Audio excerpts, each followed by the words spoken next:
Bah écoute, pourquoi tu décroches pas? Ça fait tellement de fois que je t'appelle. Attends, je connais chez toi là. J'arrive.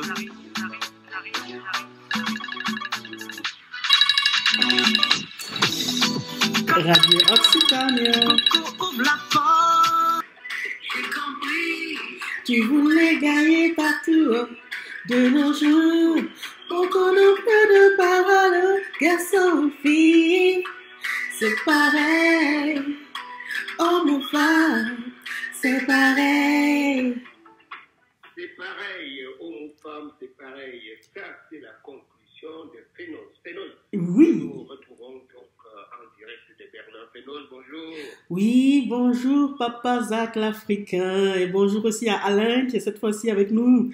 Et j'oublie pas Clo-Clo du côté de Ouaga.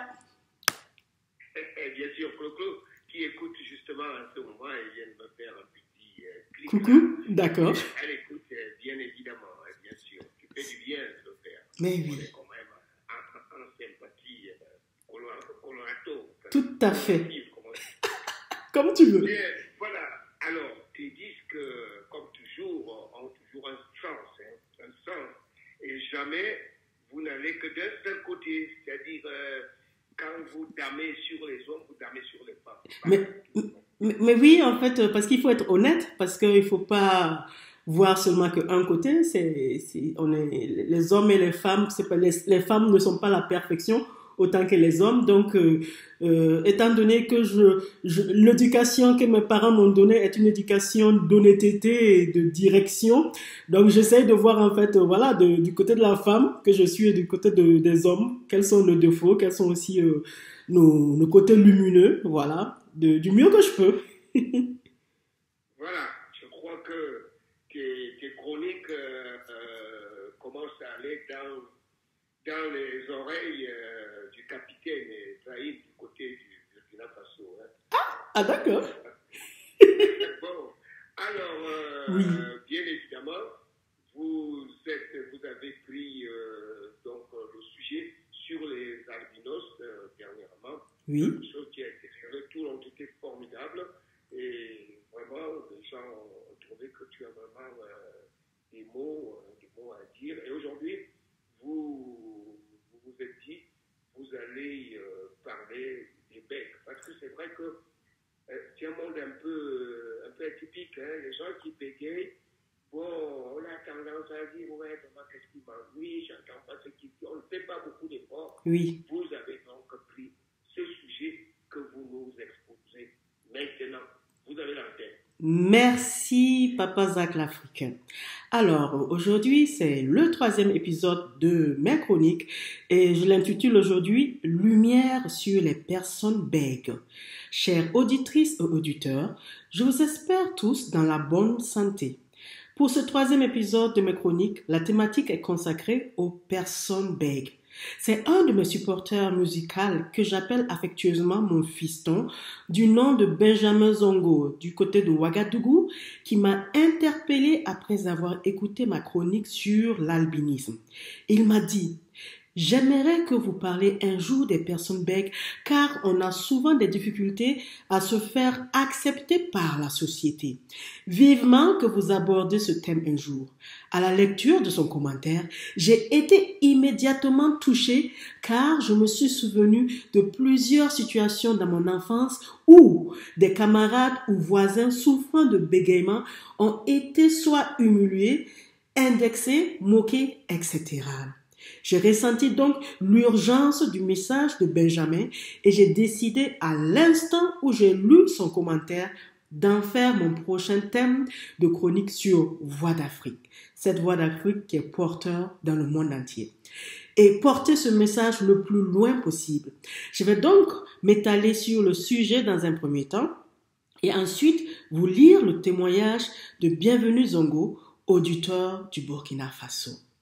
Les personnes bègues ont un trouble de la parole appelé bégaiement.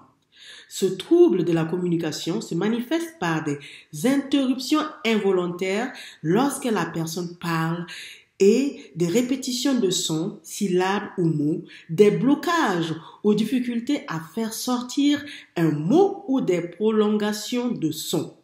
Le bégaiement a des causes multiples. Cela peut être des facteurs neurologiques, génétiques et parfois psychologiques. À quelle fréquence? Environ 1% de la population mondiale est concernée. Mais chez les enfants, c'est plus fréquent, 5% en âge scolaire. Mais beaucoup arrêtent de bégayer en grandissant. Quelles sont les conséquences du bégaiement? Cela peut affecter la confiance en soi, les relations sociales ou professionnelles, car parler est au cœur de la communication quotidienne. Alors, quelle prise en charge est proposée aux personnes bègues? L'orthophonie ou logopédie aide beaucoup à améliorer la fluidité et à apprendre des stratégies de communication. Dans certains pays, il existe des groupes de soutien pour partager les expériences et s'encourager. Alors, des exemples de personnalités connues qui sont bègues. Plusieurs figures publiques sont ou étaient bègues, comme le roi George VI, dont l'histoire a inspiré le film Le discours d'un roi, l'acteur Samuel L. Jackson, ou encore le chanteur américain Scatman John. J'ai une anecdote, Scatman John, j'aimais beaucoup quand j'étais petite et j'ai écouté son titre I'm a Scatman, pop. Et franchement, mais je ne savais pas tout ce qu'il y avait derrière cela et c'est en préparant mon article que j'ai découvert cela. Donc moi-même, je découvre en faisant mes recherches. De nos jours, une campagne de sensibilisation est effectuée pour faire comprendre que le bégaiement ne définit pas une personne. Quelqu'un peut être bègue et avoir une éloquence, une créativité et une intelligence remarquables. Alors, des conseils pour aider face au bégaiement. L'orthophonie ou la logopédie. Exercice de respiration, rythme, technique et fluidité.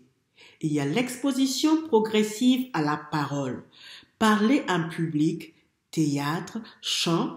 Beaucoup de bègues ne bégayent pas en chantant. Ça, c'est étonnant, mais c'est le constat qui a été fait. Le soutien psychologique, car l'anxiété peut accentuer le bégaiement. Il y a des thérapies numériques ou applications, exemple, écoute différée de sa voix, sont en cours d'étude. Ça, ils sont en train de le tester encore. Voici quelques méthodes les plus utilisées aujourd'hui pour mieux contrôler le bégaiement. L'orthophonie, alors dans ce cas, on travaille sur la respiration et le rythme. Cela aide à contrôler l'anxiété aussi en même temps. Apprentissage de techniques de fluidité.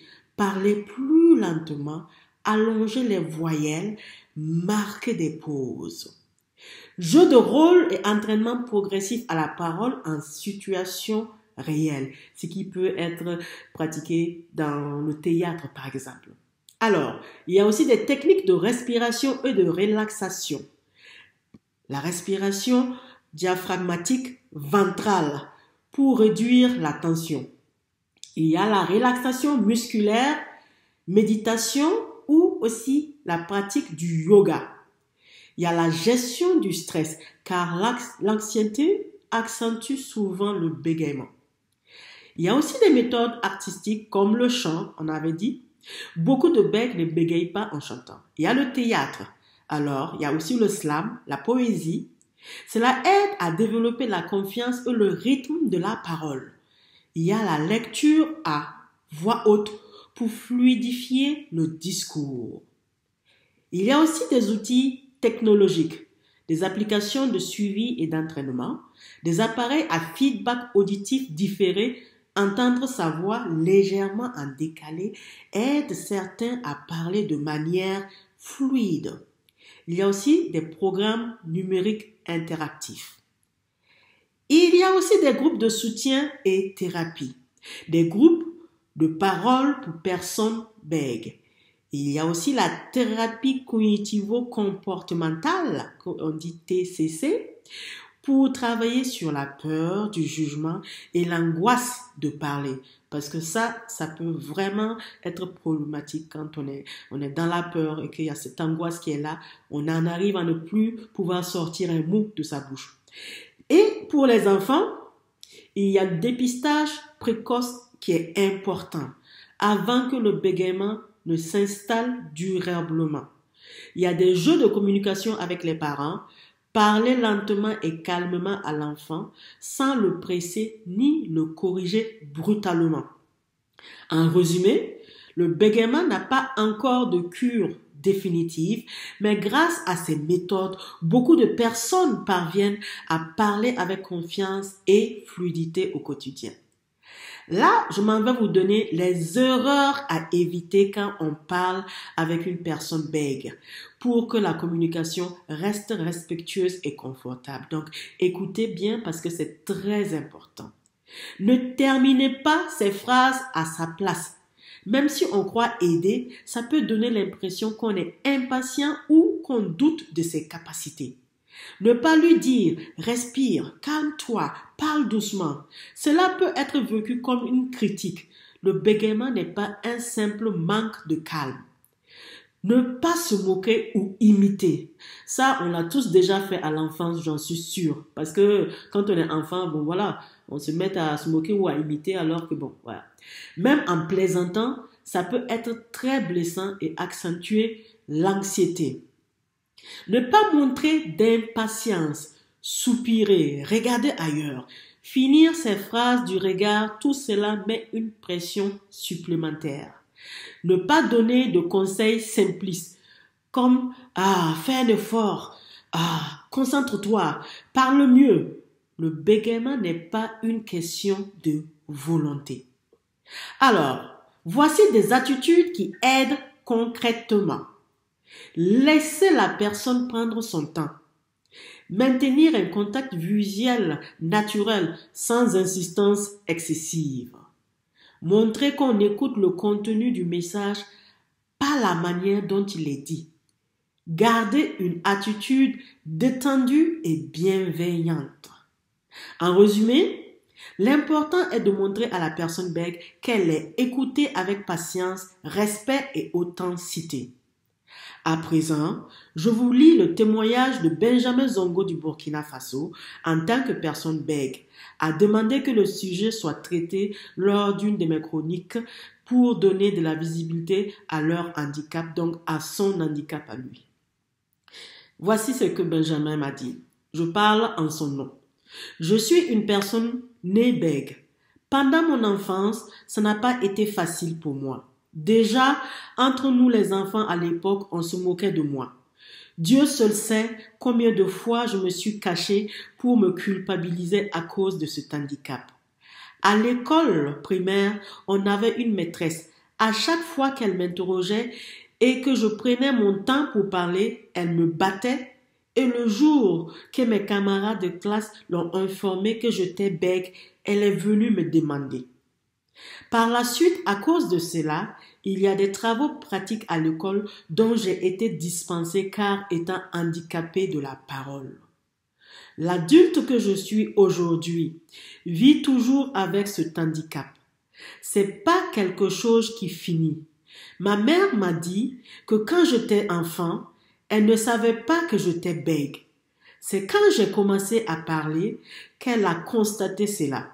J'ai même dû arrêter l'école très tôt. Et jusqu'à présent, je me débrouille pour ne pas dire que je survis. Quand j'ai grandi, beaucoup de gens m'ont accepté tel que je suis, mais d'autres continuent de se moquer de moi. C'est pas facile de vivre avec un handicap car on te regarde comme si tu n'es pas quelqu'un de normal. Voici pour le témoignage de Benjamin qui m'a vraiment beaucoup ému, qui m'a touché. Merci beaucoup Benjamin Zongo pour le courage dont tu as fait en te confiant ainsi sans aucun tabou. Je profite de ma voix porteuse pour faire appel aux bonnes âmes qui pourraient venir en aide à Benjamin en lui trouvant une formation professionnelle à Ouagadougou par exemple pour qu'il puisse professionnellement s'établir. Il est plein de volonté. Vous pouvez directement contacter Benjamin Zongo à ce numéro suivant. L'indicatif du Burkina, alors c'est le 00226 suivi du numéro 56 63 49 26. Je répète, 00226 56 63 49 26. Après ce témoignage, je me suis dit qu'il serait bien de parler de quelque chose, de quelques personnes, célèbres qui ont transformé leur bégaiement en force et inspiration pour que cela donne de la force et de l'espoir à ceux qui sont dans le besoin. Voici donc des célébrités bègues que moi-même je ne soupçonnais pas. Samuel L. Jackson, un acteur américain. Dans son enfance, il bégayait fortement. Il a découvert que jouer un rôle et jurer l'aidait à libérer sa voix. Aujourd'hui, il est l'une des voix les plus reconnaissables du cinéma. Il y a Scatman John, chanteur américain aussi, a intégré son bégaiement dans son style musical Scatman, qui veut dire bégaiement. Son message: tout le monde peut transformer sa faiblesse en force. Sa musique a inspiré des milliers de personnes. Il y a le roi George VI d'Angleterre. Son bégaiement était un obstacle majeur dans ses discours officiels. Avec l'aide d'un orthophoniste, il a travaillé dur pour s'exprimer lors de la Seconde Guerre mondiale. Son parcours a été raconté dans le film Le discours d'un roi. Et plus étonnant, on a Joe Biden, l'ancien président des États-Unis. Il a grandi en bégayant, au point de se faire moquer à l'école. Il s'entraînait seul en récitant de la poésie devant un miroir. Aujourd'hui, il parle en public devant le monde entier et mentionne souvent son histoire pour encourager les jeunes bègues. Il y a la somptueuse Marilyn Monroe, l'actrice. Ben oui, elle avait un léger bégaiement, surtout sous stress. Elle a développé son fameux style de voix lent et sensuel pour compenser ce qui est devenu sa signature vocale. Je termine cette chronique avec ces exemples de parcours de ces célébrités, prouvant, et ce qui prouve, que le bégaiement n'empêche pas de briller. Si l'on forge son mental, au contraire, le bégaiement peut contribuer à rendre sa personnalité originale, être un moteur de résilience et parfois même une signature artistique. Et ça est pour moi aujourd'hui pour ce troisième épisode. Papa Zach l'Africain et Alain et Clo-Clo du niveau de Ouaga. Et oui, alors à propos des retours qui nous reviennent, la semaine dernière, après que tu aies parlé de, bien sûr, des albinos, oui. Il y a un auditeur du Congo-Brazzaville qui nous a dit qu'il y a beaucoup d'albinos qui ont vraiment réussi. Donc, à la présidence de la République, le chargé de communication est un albinos, il nous a pris. Au Congo. Au Congo, oui. Oui, je suis au courant. Okay. Voilà. Donc, franchement, merci. Et comme on dit souvent, oui. Nul n'a le droit d'être heureux tout seul. Tout à fait. Tout à fait. Et aujourd'hui, j'aurai le bonheur. Imagine-toi, Papa Zach, ça fait 3 ans que je n'avais plus foulé la scène. Et aujourd'hui, je serai sur scène à un festival burkinabé qui s'appelle Vokakuma. Et je vais partager la scène avec des frères burkinabés, sénégalais, ben voilà, camerounais.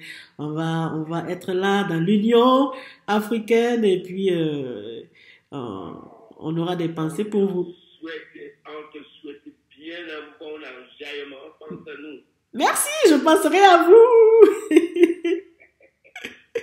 Alors, on va terminer. De toutes les façons, on n'a pas fini de parler de toi puisqu'Alain interviendra aussi pour dire son mot. D'accord. C'est le directeur de ton fan club en tout cas. Oh là là là là, je suis touchée. Et Alain, franchement, grand merci. La semaine passée, tu nous as trop manqué là, tu nous as manqué. Alors, je suis contente que tu sois de nouveau là. Bon, ben, merci beaucoup. Je profite. Papa Zach, tu sais quoi? Franchement, merci beaucoup pour l'opportunité que tu me donnes de vraiment pouvoir traiter de sujets différents parce que moi, ça me plaît beaucoup. Ça m'amène à faire des recherches. Ça me permet de m'enrichir encore plus. Et j'ai remarqué que petit à petit, comme tu l'as dit, on nous suit des quatre bouts de la planète Terre et ça fait plaisir. Et je dis merci à tous ceux qui prennent le temps de nous écouter. Merci à eux. Oui, tout à fait. Vous savez, les grands journalistes qui sont passés dans cette émission, soit pour faire un stage, soit pour être correspondant, à un moment donné, on a même d'ailleurs un jeune qui est très connu dans les réseaux sociaux, qui s'appelle Rémi Monon. D'accord. À l'époque, il était aussi correspondant de cette émission depuis Paris en tout cas. Ah, d'accord. Voilà. Ils sont très, très, très nombreux. Quand on parle de 43 ans de présence, c'est ça, hein? Une émission sur la bande FM, c'est pas 43. C'est pas 43 jours, hein? Bien. Merci. On va finir avec de tes disques. Merci donc d'être une fois de plus intervenu, ma chère. Si tu es contente, nous sommes contents avec toi également. Parfait. Vraiment un bon soleil. Merci. Un bon soleil dans cette émission qui en a fait vraiment besoin. Merci beaucoup. Je vous envoie plein de bisous de Berlin. Bye bye, à samedi prochain. Mon amour, voilà, chanté bien évidemment par Fénoz, en direct donc de Berlin, elle était là tout à l'heure, et qui sera donc